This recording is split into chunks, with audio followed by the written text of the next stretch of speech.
When a group of self-appointed HOA cops stormed onto our private property, pretending they had legal authority, I expected intimidation, threats, and maybe a fine or two. What I didn't expect was for one of them to shove my disabled mother to the ground. That single act of cruelty changed everything. And when my 12-year-old son appeared with my legally owned AR-15 in his hands, the entire game shifted in ways those fake enforcers never saw coming. The beginning of trouble we live. In a rural neighborhood just outside the city limits, years ago, a small HOA formed around the subdivision a mile down the road, but our home was never part of it. My father made sure when he purchased our land that no association had any claim over it.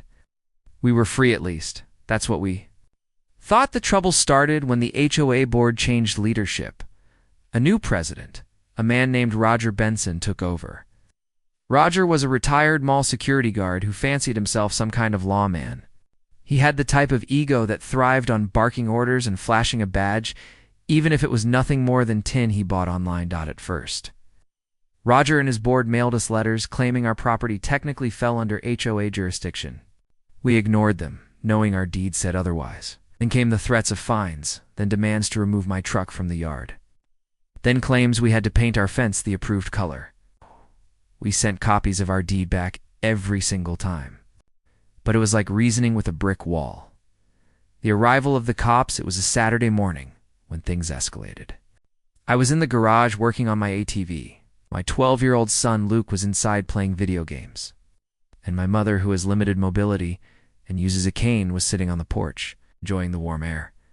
That's when I heard the sound of vehicles.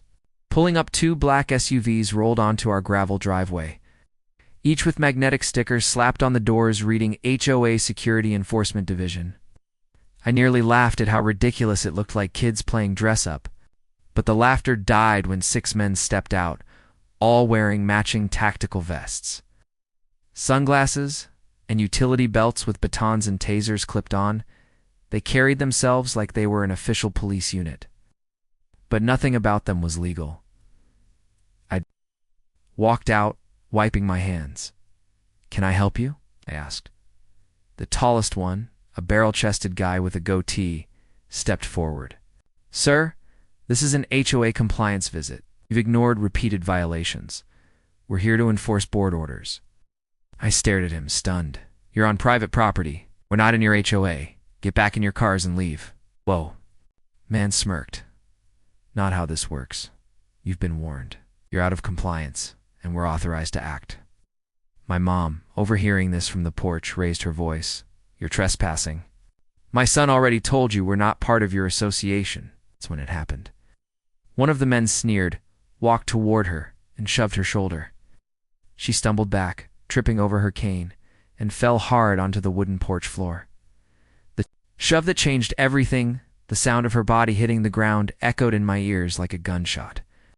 I rushed forward, but 2 of the HOA cops blocked my path, squaring up like they were about to arrest me.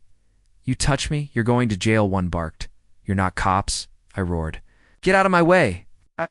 Behind me, I heard the slam of the front screen door. My son Luke had heard the commotion. And when I turned, my heart stopped. Luke stood in the doorway, holding my AR-15. His face was pale, his hands steady, his eyes locked on the men in tactical vests. The men froze. Their confidence evaporated instantly. The sight of a kid holding a rifle shook them more than any words I could have said. "Back away from my grandma," Luke said, his voice trembling but strong. The standoff for a long moment, no one moved. Even the wind seemed to hold its breath. "Son, put that down," one of the men said, trying to sound calm but failing. His voice cracked. "Luke didn't lower the rifle. You pushed her. She can't walk right, and you shoved her." I carefully stepped closer to Luke, putting a hand on his shoulder. "It's okay, buddy, I've got this." But deep down, I was proud. My son had acted to protect his family when we were under threat. The law in our state was clear. Defense of family on your own property is protected.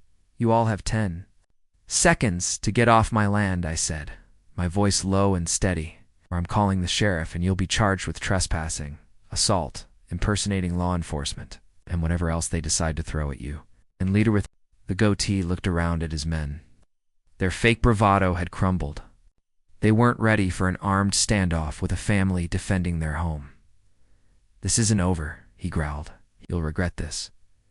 But he signaled for retreat. One by one, the men backed up, climbed into their SUVs, and peeled out. Of the driveway, gravel spitting from their tires. The aftermath, I rushed to my mom. She was shaken and bruised, but thankfully nothing was broken. Luke finally lowered the rifle, and I took it from him gently, setting it aside. "Dad," he whispered. I wasn't going to shoot. I wanted them to stop." "You did good." I told him. "You scared them off. But next time, let me handle the gun." I called the sheriff immediately. Deputies arrived within minutes, and after hearing our story, they were furious. "Those idiots have been warned before," one deputy muttered. "They're not law enforcement. They've been told to knock off this HOA cop nonsense." Took our statements, documented Mom's injuries, and assured us charges would be filed. The truth comes out, it turned out Roger Benson, the HOA president, had organized his little enforcement division. He'd recruited men from the neighborhood, bought them vests and gear, and convinced them they had the right to physically enforce rules. But the law saw it differently. Roger and his officers were charged with criminal trespass, assault, and impersonating law enforcement.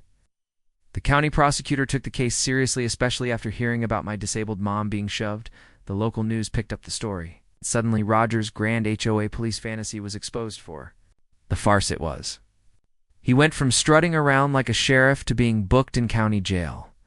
The fallout, the HOA scrambled to distance themselves from Roger. Board members resigned. Homeowners Started suing the association for allowing Roger to abuse power. HOA's reputation tanked, and membership dues dried up fast. Within a year, the entire organization collapsed. As for us, we strengthened our security cameras, motion lights, reinforced gates. My mom healed up, though she still winces when she remembers the shove. And Luke, he grew up a little faster than I wanted him to that day. But he learned something important. Standing up for family sometimes takes courage. Most adults don't even have. The final word, looking back, I realized something chilling. If Luke hadn't stepped out with that AR-15, those fake cops might have done a lot more damage.